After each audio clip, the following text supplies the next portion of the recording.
మోదీ 3.0 ప్రభుత్వం రేపు ప్రవేశపెట్టనున్న కేంద్ర బడ్జెట్లో అభివృద్ధి సంక్షేమంతో పాటు ఆర్థిక లోటు తగ్గించేందుకు చర్యలు ఉంటాయని ఆర్థిక మంత్రిత్వ శాఖ వర్గాలు తెలిపాయి. లోక్సభలో బీజేపీ సంఖ్యాబలం తగ్గడం, మిత్రపక్షాలపై ఆధారపడాల్సి రావడం, ఈ ఏడాది ఆఖర్లో 3 కీలక రాష్ట్రాల్లో ఎన్నికల వంటి వాటి నేపథ్యంలో సంస్కరణలకు, జనాకర్షక విధానాలకు, రాష్ట్రాల అవసరాలకు సమానంగా ప్రాధాన్యమిస్తూ ఈ బడ్జెట్ రూపకల్పన జరిగిందని ఆ వర్గాలు వివరించాయి. ముఖ్యంగా ఆంధ్రప్రదేశ్, బీహార్ను దృష్టిలో ఉంచుకుని బడ్జెట్లో పలు చర్యలను ప్రకటించవచ్చునని సూచనప్రాయంగా వెల్లడించాయి.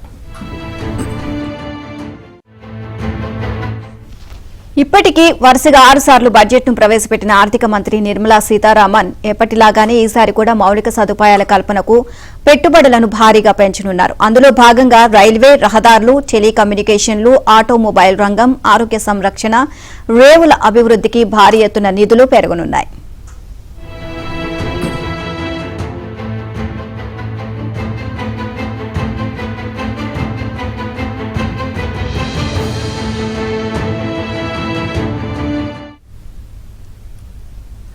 తెలంగాణ సీఎం రేవంత్ రెడ్డి ఇవాళ ఢిల్లీలో 2వ రోజు పర్యటించనున్నారు. రైతులకు 2 లక్షల రుణమాఫీ అమలు నేపథ్యంలో వరంగల్లోని ఆర్ట్స్ కాలేజీ మైదానంలో కాంగ్రెస్ పార్టీ తలపెట్టిన కృతజ్ఞత సభ ఈ నెల 28న జరిగే అవకాశం ఉంది.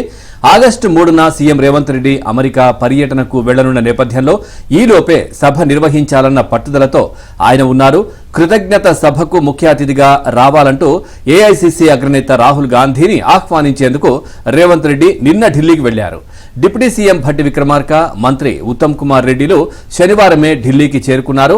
ఇవాళ ఈ ముగ్గురు రాహుల్ గాంధీని కలిసి కృతజ్ఞత సభకు ముఖ్య అతిథిగా రావాలంటూ ఆహ్వానించనున్నారు. రాహుల్ కు ఉన్న వెసులుబాటును బట్టి సభ నిర్వహించే తేదీ ఖరారు కానుంది.